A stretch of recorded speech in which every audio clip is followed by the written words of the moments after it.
चलो आज हमें क्या स्टार्ट करना है, Node.js।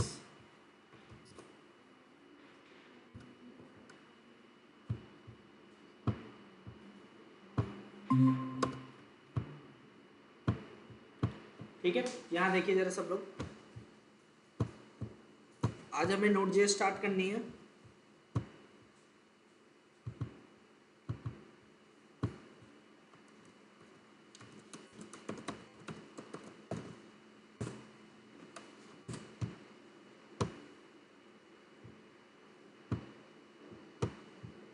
ठीक है, आ जाओ, गेट बंद कर देना।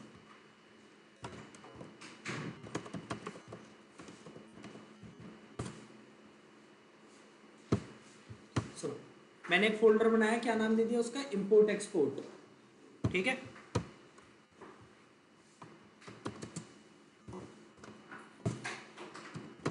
इंपोर्ट एक्सपोर्ट वाले फोल्डर में आ गया मैं।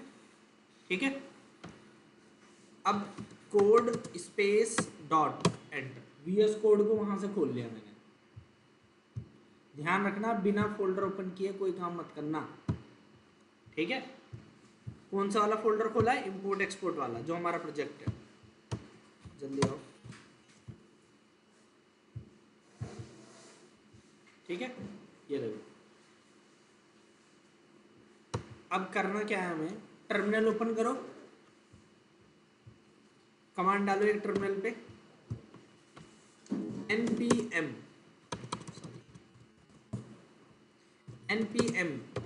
init -y।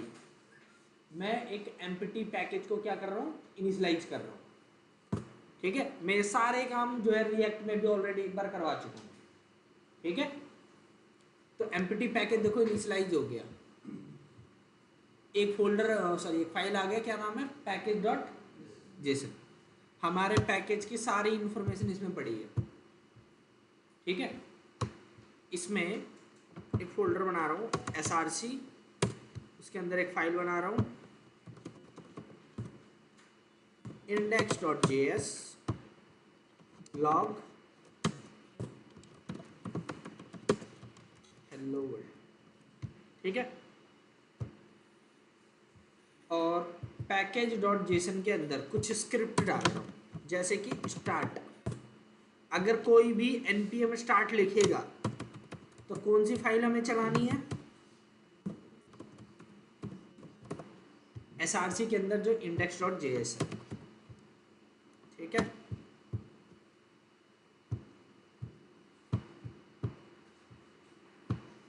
क्लियर। ठीक, तो हमने एक स्टार्ट की स्क्रिप्ट डाल दी, ट्राई करके देखते हैं सब कुछ सही चल रहा है या नहीं। npm स्टार्ट आ गया हेलो वर्ल्ड, लेकिन इसमें एक दिक्कत है, मैं पहले भी बता चुका हूँ आप लोगों को रिएक्ट कराने से पहले, कि जो आपका ये npm स्टार्ट है, ये आपको बार बार लिखना पड़ेगा। कोई भी चेंज करोगे तो बार बार कमांड चलानी पड़ेगी, लाइव रिलोड नहीं होगा। ठीक है, तो लाइव रिलोड करने के लिए हमें एक डिपेंडेंसी चाहिए, एक डेवलपर डिपेंडेंसी। ठीक है, जो सिर्फ इस प्रोजेक्ट को बनाने में काम आएगी। तो डेवलपर डिपेंडेंसी को इंस्टॉल करते हैं, चलो।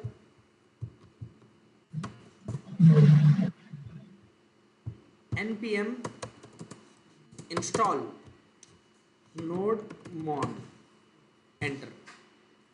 ठीक है, तो nodemon हम क्या कर रहे हैं, यहाँ पे इंस्टॉल कर रहे हैं। ठीक है, ये देखो, एडेड 28 पैकेजेस, नोड मॉड्यूल्स आ चुका है, और पैकेज -log डॉट, एक यहाँ पे एक और वो बनाओ स्क्रिप्ट में, dev nodemon src के अंदर index.js। Perfect, save, npm run dev। देखो, अब लाइव रिलोड ऑन हो गया है।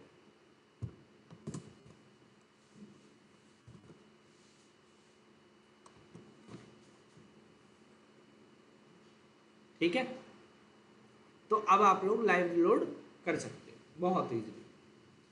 ठीक है, तो ये एक बेसिक सेटअप हमने किया कि एक नोड जेएस के प्रोजेक्ट का। ठीक है, अब ये जो है हम किस में करेंगे, package.json में आओ। अभी इसका एक मिनट, टाइप क्या है, कॉमन जेएस। कॉमन जेएस का मतलब ये है कि हम नोड जेएस पे काम कर रहे हैं। ठीक है, और मॉड्यूल का मतलब क्या है कि हम लोग मॉड्यूलर जेएस पे काम कर रहे हैं। ठीक है, जिसमें इंपोर्ट और एक्सपोर्ट चलता है। लेकिन यहाँ पे इंपोर्ट एक्सपोर्ट मेरे को यूज नहीं करना, मेरे को यूज करना रिक्वायर। क्या चाहिए, रिक्वायर। तो इसके लिए कॉमन जेएस। एक छोटी सी गलती हो गई है, जो नोड में ऑन है वो एज अ एक्चुअल डिपेंडेंसी हो गई है।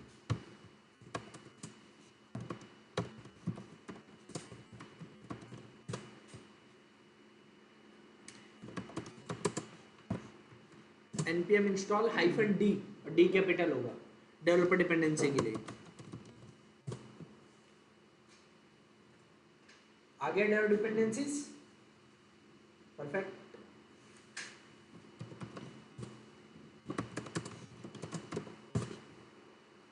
लीजिए, ठीक है, तो लाइव रीलोड ऑन है। यहां तक किसी को कुछ पूछना है या कोई डाउट है तो बताओ।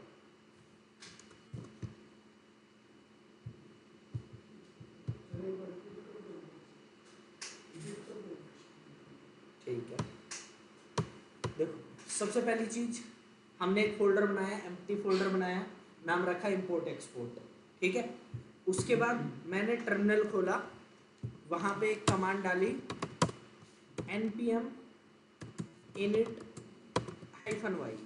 एक एम्प्टी पैकेज हमने इनिशियलाइज किया। -y इसलिए किया ताकि ये बहुत सारे क्वेश्चन पूछता है, तो डिफॉल्ट जो है हमने करने के लिए -y लगा दिया। ठीक है, तो अपने आप ये वाली फाइल बना देगा package.json। फिर हमने क्या किया, यहाँ पे एक फोल्डर बनाया src के अंदर index.js रखी। ठीक है, और यहाँ पे एक स्क्रिप्ट डाली। मैंने कहा जैसे कोई स्टार्ट करेगा, npm स्टार्ट करेगा तो कौन सी स्क्रिप्ट चलेगी, ये वाली, और कोई डेव करेगा तो ये वाली चलनी चाहिए। ठीक है, तो ये हमने सेटअप किया। मैंने नोड मॉन को as a developer dependency install किया। जैसे वो इंस्टॉल करोगे पैकेज -log.json और नोड मॉड्यूल्स दोनों आ जाएंगे अपने आप। ठीक है, तो अब कोई npm रन डेव करेगा, अगर npm रन डेव तो लाइव रीलोड ऑन हो जाएगा। ठीक है, और index.js में अब आप कोई भी काम करो, देख रहे हो, अब किसी भी जावास्क्रिप्ट की फाइल में, जेसन फाइल में, मॉड्यूल जेएस या कॉमन जेएस में कोई भी चेंजेस करोगे तो ये ऑटोमेटिक रिलोड कर देगा। ठीक है, तो ये फायदा है नोडमॉन लाइब्रेरी का। ये मैं एक बार और करवा चुका हूँ रिएक्ट कराते समय शुरू में। ठीक है, लेकिन उस समय मैंने जो है जो टाइप था वो चुना था मॉड्यूल। अब मैं टाइप क्या रख रहा हूँ, कॉमन जेएस। ठीक है, तो अब हमें सीखना है कि नोड जेएस के अंदर इंपोर्ट एक्सपोर्ट कैसे करते हैं। ठीक है, तो चलो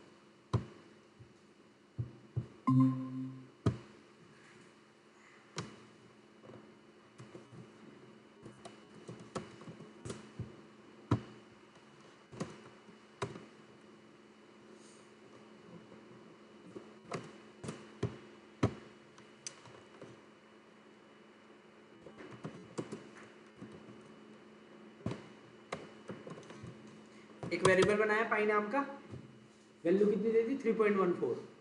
इसे एक्सपोर्ट करना है तो अब लिखना पड़ेगा module dot exports equal to, जो एक्सपोर्ट करना है वो बता दो। जब भी सिंगल वैल्यू एक्सपोर्ट करनी है तो इस तरीके से काम होगा। ठीक है, रिक्वायर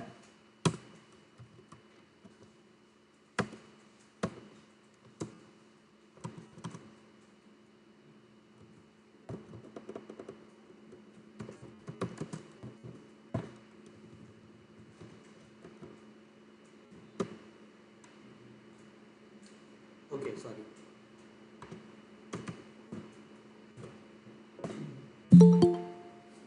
कर दिया। पाथ सही है कि नहीं है? हम है index.js में, एक फोल्डर पीछे जाके माई मॉड्यूल्स के अंदर से कैलसी .js लगाने की जरूरत है नहीं Node.js में, ठीक है। तो ये चीज है, तो रिक्वायर किया हमने, लॉक कर लो।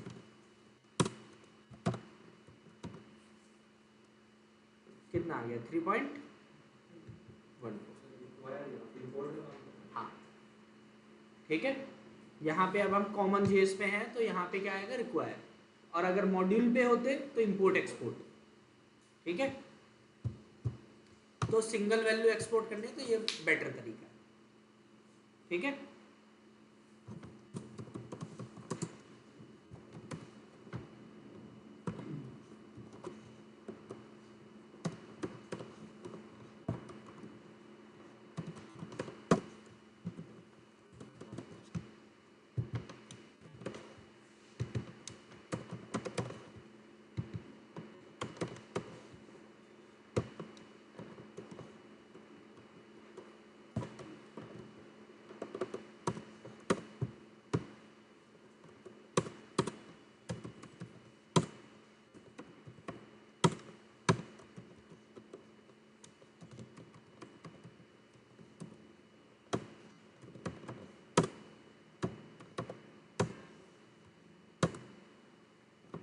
तो मैं यहां से क्या क्या एक्सपोर्ट कर रहा हूं? ऐड, सब्ट्रैक्ट, मल्टीप्लाई, डिवाइड, ये सारे फंक्शन एक ऑब्जेक्ट के अंदर, सारे फंक्शन एक ऑब्जेक्ट के अंदर, और एक फाइल से एक मतलब एक ही तरीके का एक्सपोर्ट हो सकता है, ठीक है। तो देखो ऊपर क्या ये पाई की वैल्यू आ रही है इस ऑब्जेक्ट में? नहीं है ना, तो ये वाला एक्सपोर्ट हुआ है। तो अब इसे हटा दो, एक फाइल से एक ही तरीके का एक्सपोर्ट होता है, ठीक है। तो हमने सारे फंक्शन एक्सपोर्ट कर दिए मॉड्यूल डॉट एक्सपोर्ट्स लगा के, ठीक है। एक्सपोर्ट तो कर दिया, भेज तो दिया। अब यहाँ पे इनको क्या करना है? यूज कर।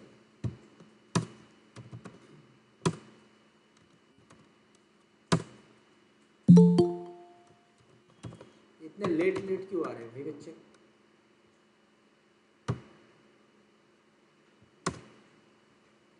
मैंने क्या किया? ऐड नाम के फंक्शन में दो वैल्यू पास की, 10, 20।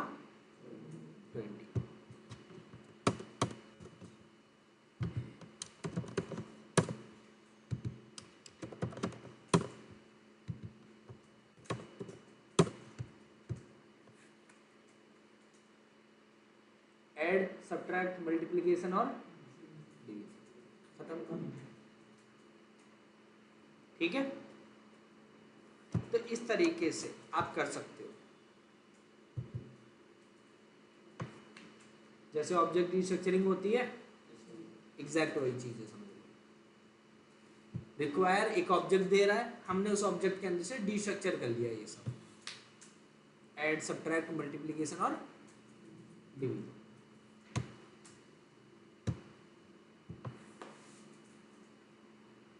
ठीक है। तो Node.js में इस तरीके से इंपोर्ट एक्सपोर्ट करते हैं।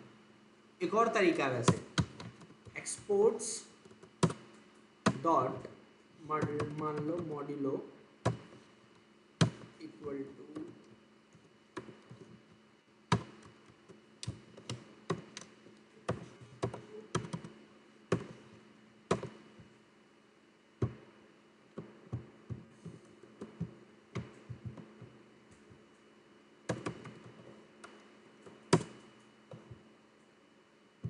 ठीक है।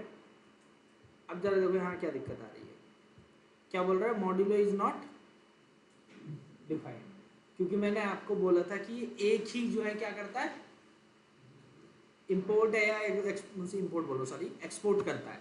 तो यहाँ पे दो दो एक्सपोर्ट हो रहे हैं, एक ये वाला और एक ये वाला। तो अब इस वाले को हटाओ, बोल रहे हैं कि सर ऐड वगैरह नहीं मिल रहा, हाँ तो कोई बात नहीं, लो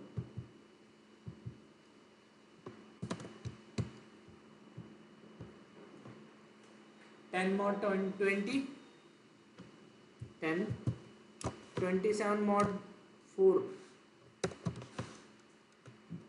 कितना आएगा? ठीक है, 3 आ गया। तो मल्टीपल वैल्यू अगर एक्सपोर्ट करनी है तो इस तरीके से भी एक्सपोर्ट कर सकते हो। मान लो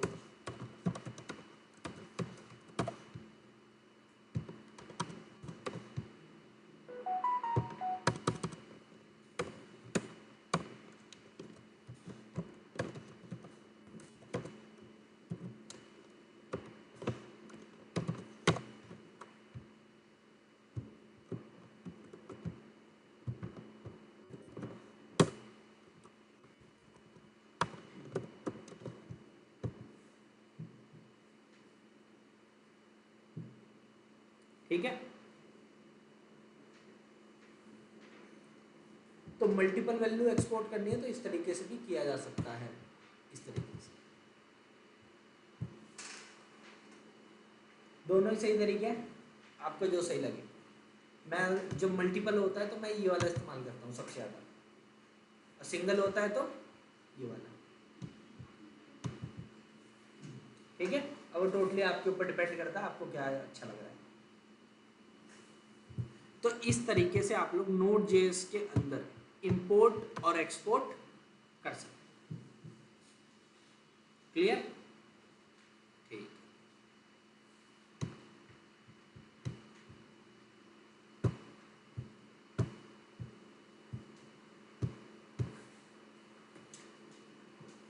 अब आते हैं थोड़ी सी थ्योरी की तरफ।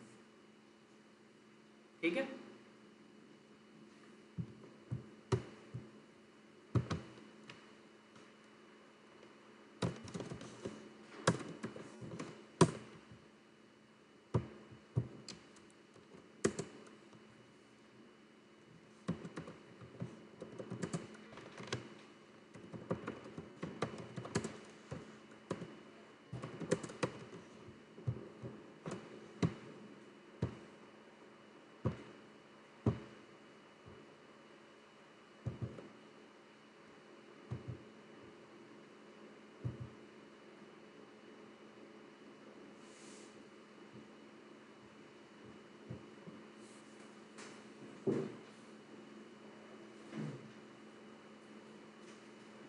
देखा ना सबको?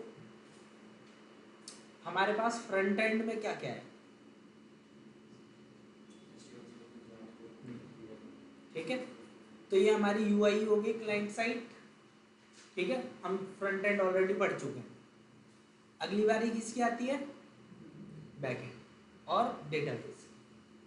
ठीक है, तो जरा ध्यान से देखो, यहाँ पे बैक एंड में जो मर्ज स्टैक वाले हैं, मोंगो, एक्सप्रेस, रिएक्ट और नोड, ये इनका पूरा कोर्स कंटेंट होता है। ठीक है, तो मोंगो ये डेटाबेस है। ठीक है, एक्सप्रेस और नोड ये दोनों ही बैकएंड है, और रिएक्ट क्या है? फ्रंट एंड है। जो नोड है, नोड का ही फ्रेमवर्क है नेक्स्ट.js। ठीक है, नोड का ही फ्रेमवर्क है कौन? सॉरी, एक्सप्रेस, गलत बोल दिया। ठीक है, नोड का ही क्या है? फ्रेमवर्क है कौन? एक्सप्रेस.js। ठीक है, तो लाइब्रेरी सारी Node.js की ही यूज होती है एक्सप्रेस.js के अंदर। ठीक है, तो हमें बेसिक Node.js पढ़ना होता है बस, बाकी हमारा सारा काम होता तो एक्सप्रेस पे ही है। ठीक है, सारा काम किस पे होगा? एक्सप्रेस पे। लेकिन हमें फिर भी बेसिक पढ़ना होता है किसके अंदर? Node.js के। ठीक है, तो हम लोगों ने फ्रंट एंड पढ़ रखा है, बैक एंड आप लोग पढ़ लोगे जब जो भी नेक्स्ट MongoDB का बैच आएगा उसमें।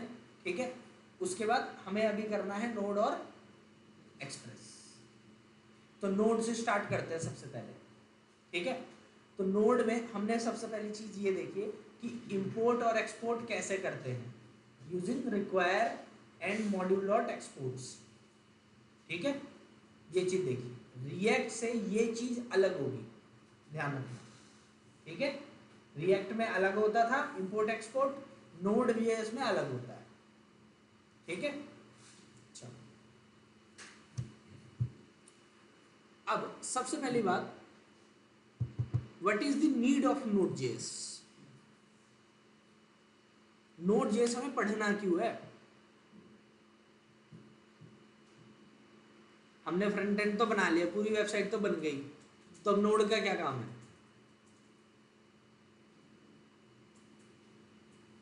मान लो फ्रंट एंड में एक फॉर्म बना लिया मैंने, ठीक है, उसको बैक एंड सबमिट से इंटरेक्ट करने डेटाबेस। ठीक है, तो उसे सबमिट करना है, तो सबमिट करना है तो उसको कहीं स्टोर भी तो करना होगा, और उसको स्टोर करवाने का लॉजिक आप फ्रंट एंड में कभी नहीं कर सकते।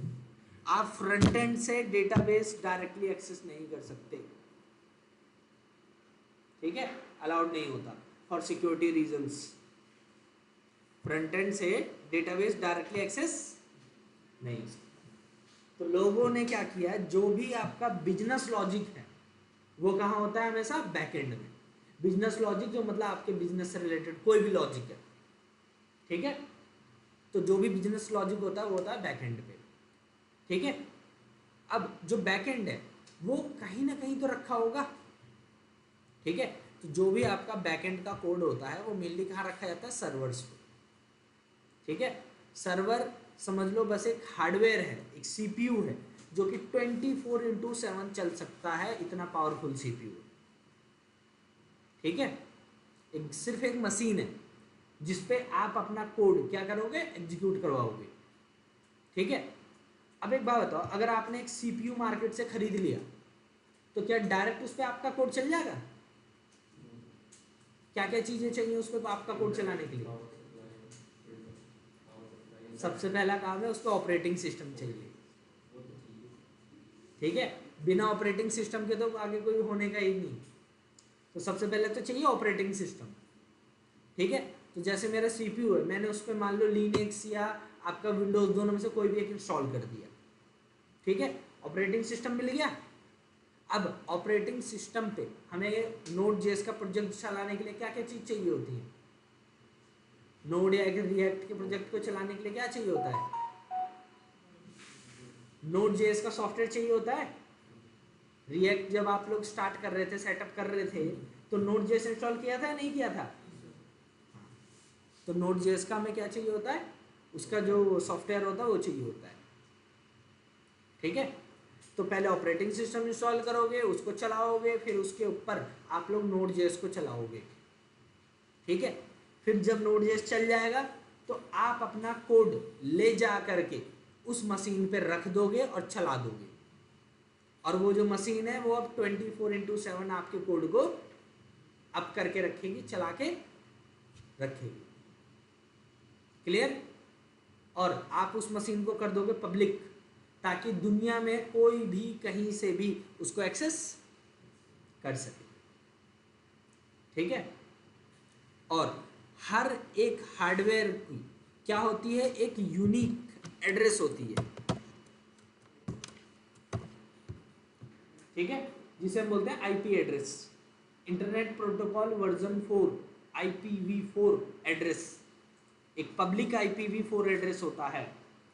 तो अगर दुनिया में किसी को भी आपके एप्लीकेशन को, आपके कोड को एक्सेस करना है तो उस आईपी एड्रेस के थ्रू एक्सेस करना पड़ेगा, जस्ट लाइक 192.168.0.0.1, ठीक है। हर एक सिस्टम की ऐसी कुछ आईपी एड्रेस होती है। लेकिन एक बात बताओ, आप लोग फिर बोलोगे सर हम तो गूगल, फेसबुक, अलग अलग वेबसाइट पे जाते हैं, हम तो कभी ये कोड डालते नहीं है, आईपी एड्रेस तो डालते नहीं है, ठीक है। आप लोग वहां पे क्या डालते हो? सिर्फ यूआरएल बार में क्या डालते हो? google.com, मतलब उसका नाम डालते हो, डोमेन, ठीक है। तो वो क्या होता है? उसका डोमेन होता है। क्या होता है? डोमेन। तो डोमेन का मतलब सिर्फ एक नाम है, सिर्फ क्या है? एक नाम है। अब कोई ह्यूमन क्या इतने सारे आईपी एड्रेस याद करके रख पाएगा अलग अलग वेबसाइट का? नहीं, वो बिल्कुल भी कैपेबल नहीं है ह्यूमन का माइंड कि हर एक वेबसाइट का आईपी एड्रेस याद करके रखे, फेसबुक का, गूगल का, सबका। तो अब नेटवर्किंग में एक नया कॉन्सेप्ट आया, डीएनएस, ठीक है, डोमेन नेम सिस्टम। अब डीएनएस में क्या होता है, अब हम हर एक आईपी एड्रेस को लिंक कर देते हैं, किससे, एक डोमेन से। किससे लिंक कर देते हैं, डोमेन से। तो अगर बाई चांस इंटरनेट पे कोई डालता है https://google.com, ठीक है, तो अब वो google.com जब भी कोई उस पर हिट करेगा तो उसके बैकएंड में जो एपीआई होगी, मैं एपीआई बोल रहा हूँ सॉरी, आईपी एड्रेस होगी, उसको हिट करेगा। देन उसके बाद वो आईपी एड्रेस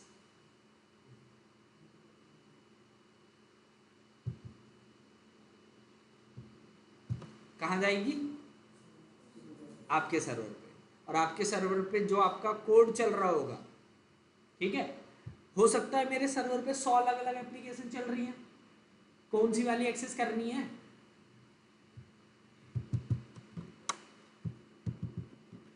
तो कोई भी एप्लीकेशन जब चलती है तो एक पोर्ट पे चलती है। किस पे चलती है, एक पोर्ट पे। जस्ट लाइक 3000, 5000, 8080 अलग अलग पोर्ट्स पे चलती हैं, ठीक है।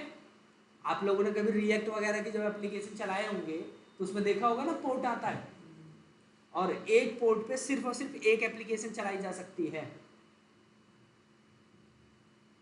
ठीक है। तो क्लाइंट रिक्वेस्ट करता है कहाँ पे, सर्वर पे, यूजिंग यूआरएल, वही यूआरएल जो आपको डीएनएस ने आपको दी है। आपको ये डोमेन नेम वगैरह सब कुछ खरीदना पड़ता है, होस्टिंग खरीदनी होती है, डोमेन खरीदना होता है, फिर उसको सेटअप करना पड़ता है, तब जाके सारा काम होता है, पूरा डिप्लॉयमेंट वाला काम, ठीक है। मे बी इसमें से ज़्यादातर लोगों का मंस्टैक विद यही कोर्स होगा यहाँ पे, तो सबके उसमें कोर्स में जो है क्या कहते हैं, डिप्लॉयमेंट है कि कैसे डिप्लॉय करते हैं आपकी एप्लीकेशन को क्लाउड पे, ठीक है। तो पूरी चीज़ है। अभी तो जो ये है फिजिकल सर्वर, ठीक है। लेकिन अब जरा सोचो, अगर मैं आप ही लोगों को बोलूँ 24/7 एक मशीन को आप सभी को अप करना है, एक सीपीयू को 24 घंटे चलाना है, ठीक है, उसके लिए इलेक्ट्रिसिटी, उसकी नेटवर्किंग, ठीक है, उसके बाद जो है उसकी कूलिंग, उन सब का ध्यान रखना है आपको, कर पाओगे, ठीक है। तो जो ऑन प्रेमिसेस वाले सर्वर होते हैं उनको मैनेज करने के लिए बहुत ही टिपिकल टास्क होता है, ठीक है। तो उनको मैनेज करना क्या होता है, बहुत ही टिपिकल टास्क होता है। उसके लिए पूरी नेटवर्किंग आनी चाहिए अच्छे से उसको मैनेज करने के लिए। फिर उसके बाद जो है क्या कहते हैं, उसको अप रखना होगा 24/7। फिर उसके बाद जो है क्या कहते हैं, उसमें आपको वो कूलिंग वगैरह सब चीज़ का ध्यान रखना होगा, क्योंकि कोई भी मशीन 24/7 चलेगी तो जाहिर सी बात है हीट होगी, तो एसी में रखना पड़ता है जो सर्वर्स होते हैं उन सभी को। कौन करेगा इतना, करोगे आप लोग, और आप उसको स्केल भी नहीं कर पाओगे ढंग से। क्यों, क्योंकि मान लो आपकी एक मशीन है, उसकी रैम है मान लो 256 MB, ठीक है, या मान लो 1 GB रैम है। अभी आपकी मशीन पर रिक्वेस्ट आती गई, यूज़र बहुत आते गए, ठीक है। मान लो सीबीएसई का एग्जांपल ले लेते हैं, ठीक है। सीबीएसई पे मान लो जो है क्या कहते हैं, नॉर्मल डेज में कोई भी इतनी रिक्वेस्ट नहीं आती, ज़्यादा 20 बच्चे 50 बच्चे विजिट करते होंगे, और कोई करता होगा नहीं। लेकिन रिजल्ट वाले दिन, ठीक है, मान लो 1 GB की रैम थी, इतनी रिक्वेस्ट आई कि मेमोरी भर गई, क्रैश सॉफ्टवेयर, तो आपने क्या किया, रैम बढ़ा ली, मान लो 2 GB कर ली, फ्यूचर में वो भी भर गई, मान लो 4, 8, 16, 32 बढ़ाते गए, ठीक है। अब बढ़ाते बढ़ाते जो है, किसी भी बोर्ड की एक लिमिट होती है, नहीं होती है, मदरबोर्ड की एक लिमिट होती है, उससे आगे बढ़ा पाओगे नहीं। और चलो मान लो आपने बढ़ा भी दी, हम मान लेते हैं आपने 1000 GB उसकी रैम कर दी, ठीक है।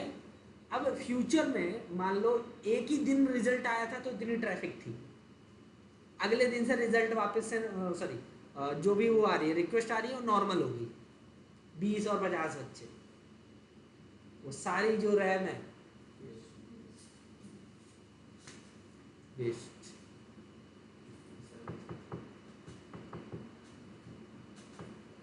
क्या करें भाई ऐसे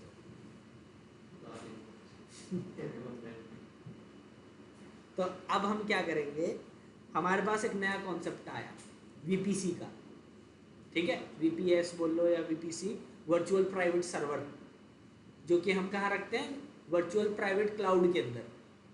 बहुत सारे सर्विस प्रोवाइडर आ गए, जो क्लाउड प्रोवाइडर्स हैं वो आ चुके हैं मार्केट में, जो आपको platform as a service provide कराते हैं, प्लेटफॉर्म एज अ सर्विस, या आप बोल सकते हो इंफ्रास्ट्रक्चर एज अ सर्विस, ठीक है। तो अब इसके एग्जांपल कौन कौन से, AWS, Amazon web services, GCP, Google cloud platform, ठीक है, होस्टिंगर, उसके बाद आपका जो है क्या कहते हैं वो क्या बोलते हैं, डिजिटल ओशन, GoDaddy, ठीक है, ऐसे बहुत सारे हैं, अलग अलग प्रोवाइडर है मार्केट में, ठीक है।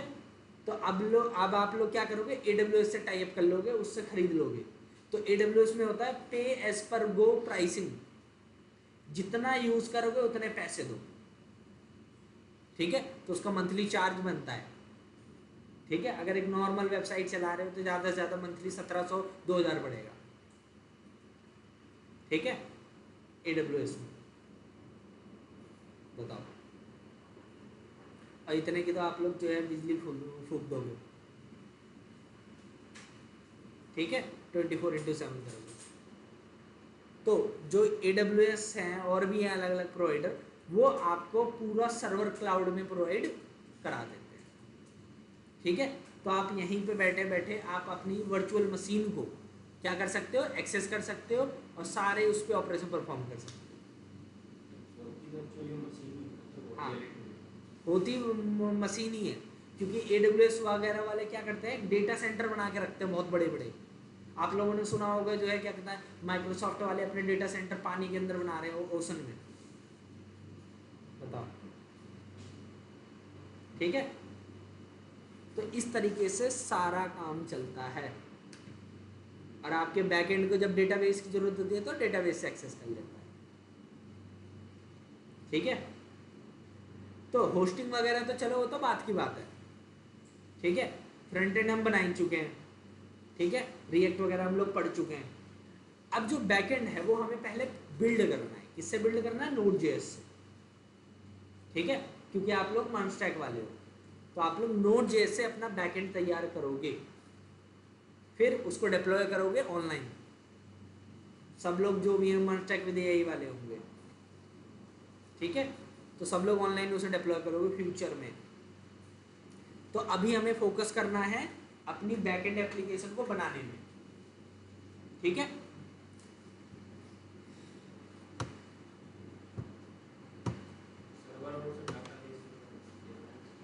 देखो, सर्वर एक CPU है और डेटाबेस बस एक सॉफ्टवेयर है, बस इतना मानो। डेटाबेस क्या है, एक सॉफ्टवेयर है जो आपका डेटा स्टोर करता है, और सर्वर एक तरीके का CPU है, एक हार्डवेयर है।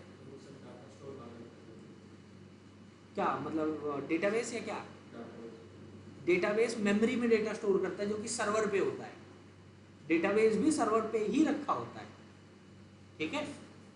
अब वो चाहे आप अपने सर्वर पे रखो, किसी दूसरे सर्वर पे रखो, कहीं पे भी रख सकते हो। लेकिन एक बात बताओ, मेरे पास तो सर्वर ही नहीं है, मैंने तो खरीद ही नहीं रखा सर्वर, क्या करें। तो अब मैं यहाँ कोई सर्वर खरीदूंगा नहीं, मेरे पास एक नया कॉन्सेप्ट आया लोकल होस्ट का, ठीक है। आप अपने सेम मशीन को एज अ सर्वर ट्रीट कर सकते हो। तो अभी डेवलपमेंट के टाइम पे वो सबसे बेस्ट सॉल्यूशन होता है, ठीक है, लेकिन प्रोडक्शन लेवल पे देखा जाए तो फिजिबल सॉल्यूशन नहीं है। क्यों नहीं है, क्योंकि आप अपने लैपटॉप के 24/7 ऑन करके रख सकते हो, नहीं, ठीक है। तो अभी सिर्फ डेवलपमेंट के टाइम पे लोकल हमारी जो मशीन है हम उसे एज अ सर्वर ट्रीट करेंगे, ठीक है। तो अब हमें अपने सॉफ्टवेयर के थ्रू अगर सर्वर का कोड बनाना है, ठीक है, तो उसकी कोडिंग लिखनी पड़ेगी। ये तो इंपोर्ट एक्सपोर्ट किया हमने, क्या किया, इंपोर्ट और एक्सपोर्ट। मैं काम कर रहा हूं, मैं गया एक फोल्डर पीछे, मैं आ गया वीडियो नोड एट 1 में।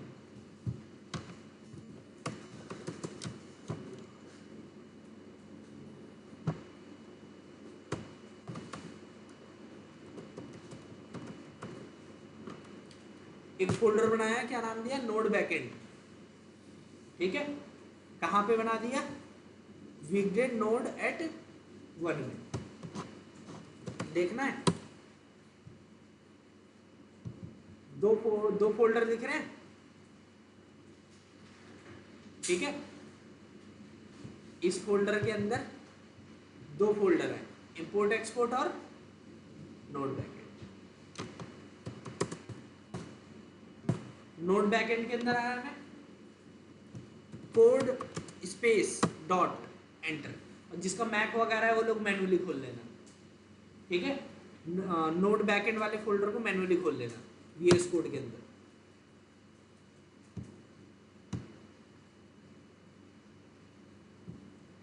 कौन सा फोल्डर खुला हुआ है, बहुत बढ़िया।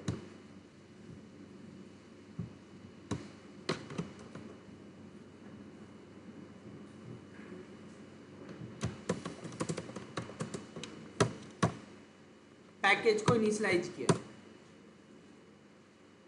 हो गया इनिशियलाइज। डिपेंडेंसी इंस्टॉल करो जो चाहिए।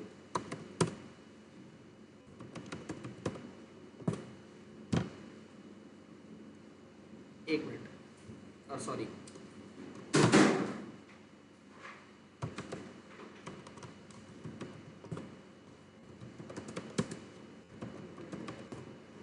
नोडबॉन्ड डिपेंडेंसी इंस्टॉल कर रहा हूं, ठीक है।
हाल तो मैं एरर फेंक रहा था।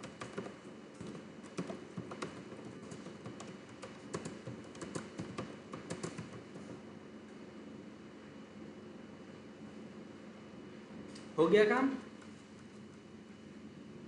तो इस तरीके से एक हेलो वर्ल्ड का प्रोग्राम बनाया हमने, किसमें, नोड.js, ठीक है।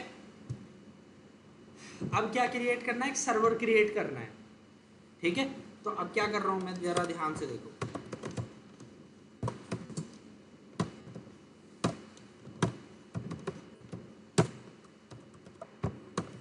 HTTP Node.js के अंदर एक इनबिल्ट मॉड्यूल है, क्या है, इनबिल्ट मॉड्यूल।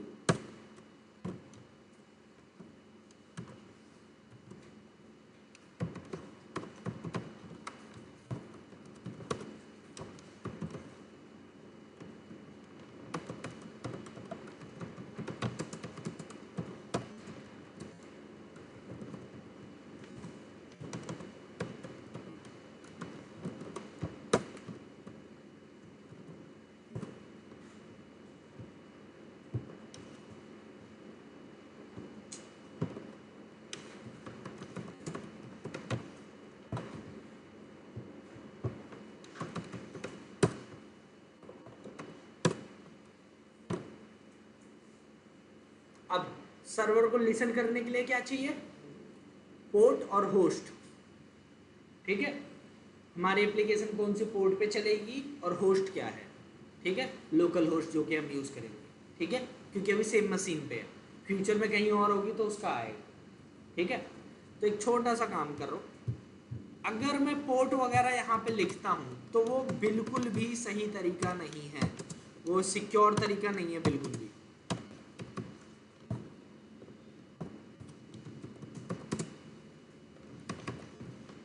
तो सिक्योर तरीका क्या है फिर,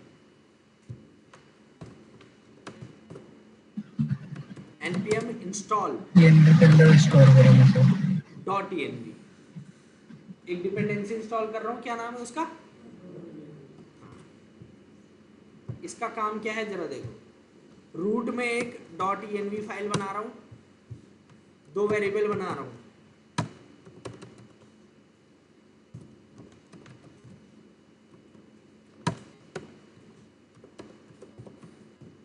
कुछ भी रख दो अभी, ये भी लोकल होस्ट ही होता है, होम। अब env फाइल के अंदर से वो डेटा भी लाना है और उसको कॉन्फ़िगर भी करना है, तो इसको सबसे ऊपर ही रखना, ध्यान रखना, require .env .config config कर दो,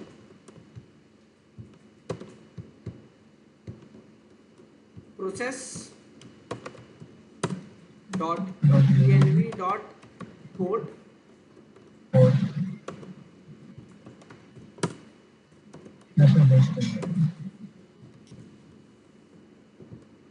अगर पोर्ट हुआ तो ठीक, अदरवाइज डिफॉल्ट पोर्ट यूज कर लो भाई तुम। और यहाँ पे अगर होस्ट हुआ तो ठीक, अदरवाइज डिफॉल्ट यूज कर लेना, पोर्ट होस्ट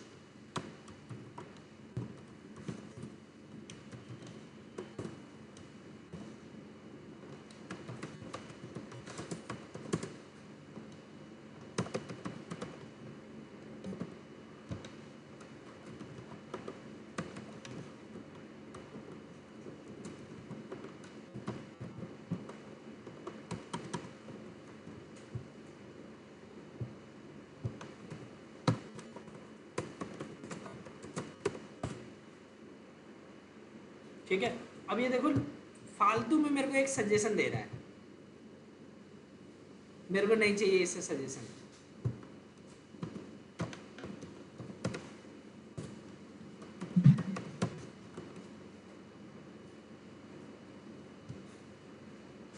क्या लिखा आ रहा है, लिसनिंग ऑन पूरी यूआरएल,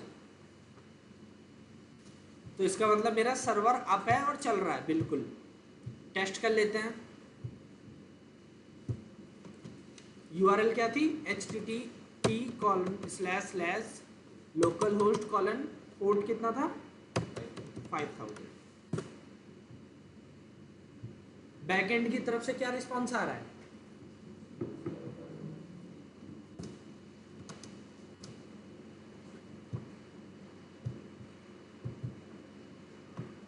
हो गया हमारा काम। एक छोटा सा काम और कर लो,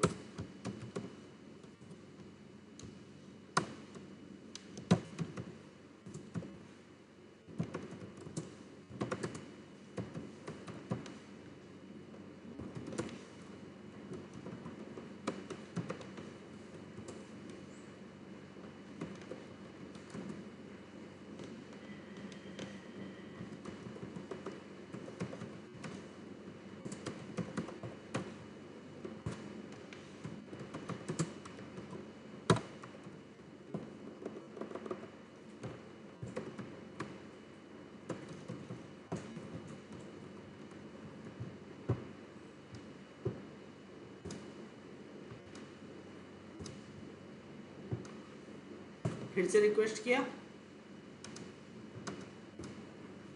क्या लिखा हुआ आ रहा है,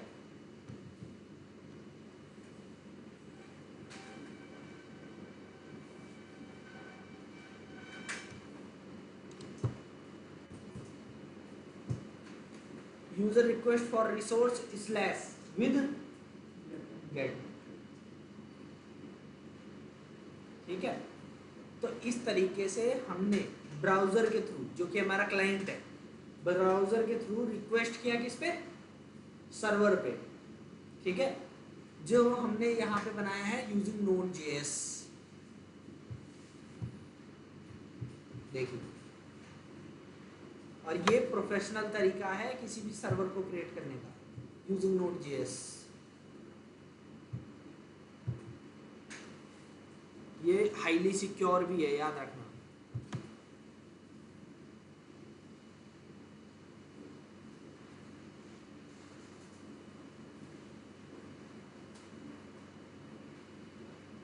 ठीक है, तो आप लोग एक काम करना, ये क्रिएट करना और उसकी प्रैक्टिस करना, फिर मैं इसे एक बार फिर से कल समझाऊंगा।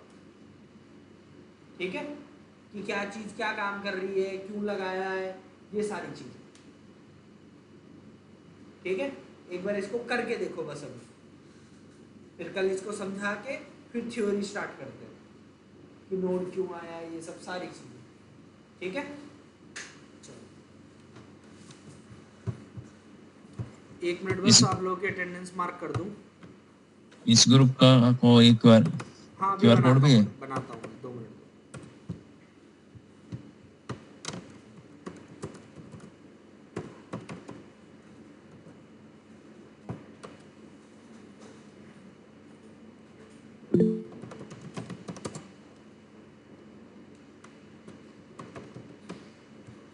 हिमांशु एक बार अपनी आईडी बताना।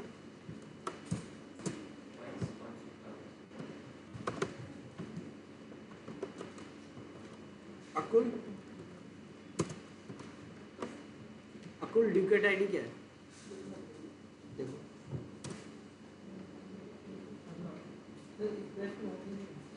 क्या ओके,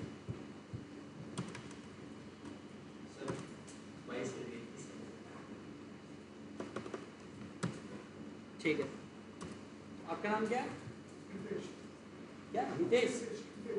हितेश, ड्यूकेट आईडी 21 ठीक है।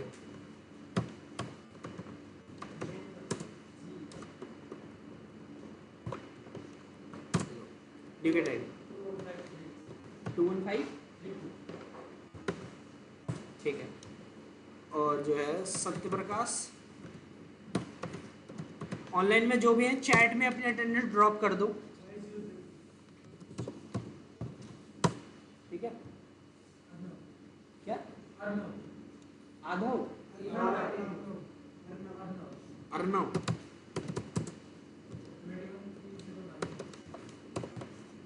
ठीक है।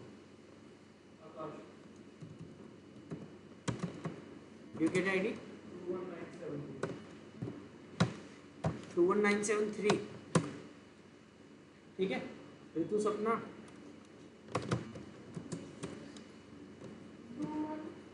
अरे हाँ क्या नाम है ऋतु? ओके, 214 ठीक है।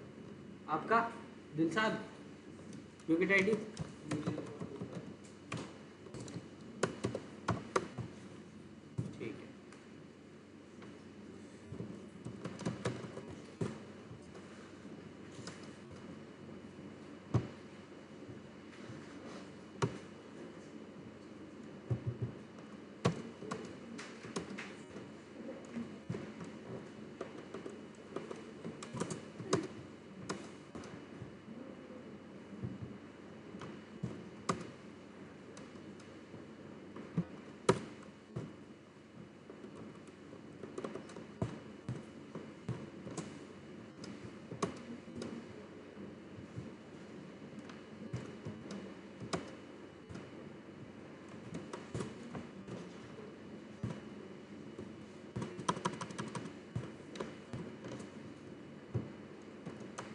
ठीक है, फिर इतना ट्राई करिएगा। मैं 1 मिनट आप लोगों का ग्रुप बना दे रहा हूँ।